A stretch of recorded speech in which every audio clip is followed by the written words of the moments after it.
6/5/2022 সকাল অনুমানিক 12টা বা 12:30 সময় দলঞ্জয় ত্রিপুরা নামে একজন ব্যক্তি থানাতে আসে এবং আমাদেরকে জানায় যে ওনার একটা পালসার বাইক মিসিং হয়ে গেছে। তো অ্যাকর্ডিংলি আমরা পিএইচ স্টাফ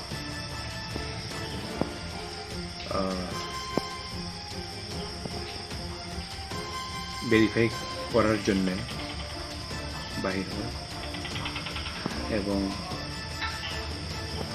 ভেরিফাই করার সময় আমাদের কাছে কিছু লোকের নাম আছে এবং সেইভাবে আমরা আগাই। এরপরে আমরা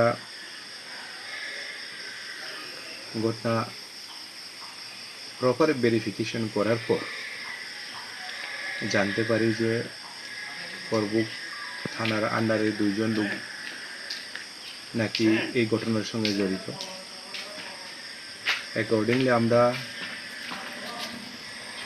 ওনাদের বাড়িতে যাই এবং জানতে পারি যে এই 2 জন লোক সকাল থেকে বাড়িতে নেই।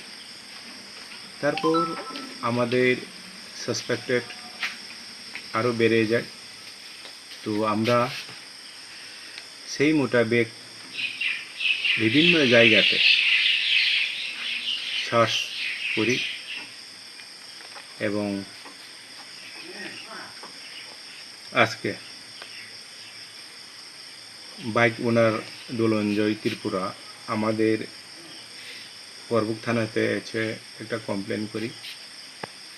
তো কমপ্লেন পাওয়ার পর তো আমরা বিভিন্ন জায়গাতে সার্চ করার পরে পহর জমাতিয়া নামে যে ছেলেটার বিরুদ্ধে এজাহার আসলো সেই ব্যক্তিকে আমরা ডিটেন করতে সামর্থ্য হয় এবং ডিটেন করার পরে থানাতে পহর জমাতিয়া স্বীকার করে যে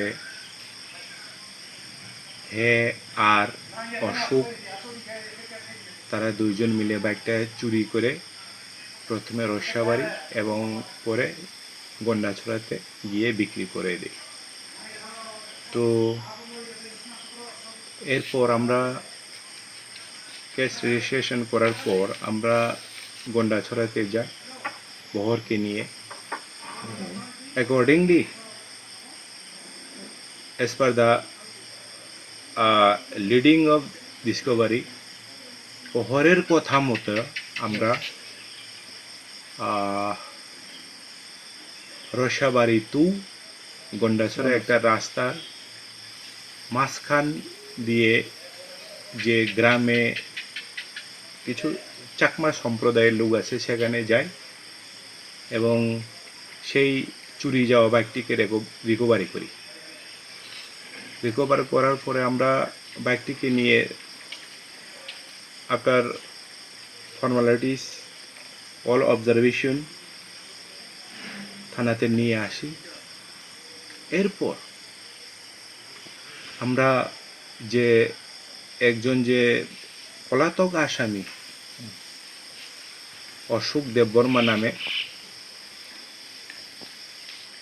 হেরে ধরার জন্য আমরা বিভিন্ন সোর্স এবং বিভিন্নভাবে চেষ্টা করতে থাকি।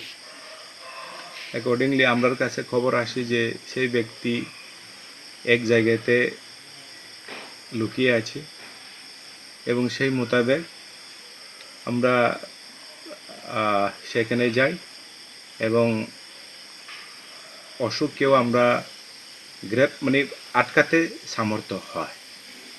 তো আমার যতটুক যে এই মামলার ব্যাপারে যে আমরা মোটামুটি কিছু অ্যাচিভমেন্ট তো পেয়েছি এবং যদি এই মামলার সঙ্গে যদি আরও ব্যক্তি যদি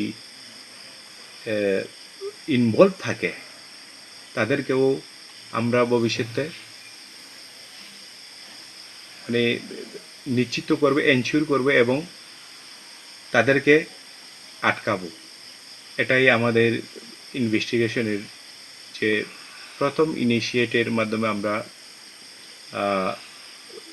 প্রিলিমিনারি এটাই আমরা এই সেই দিকে আমরা যাচ্ছি।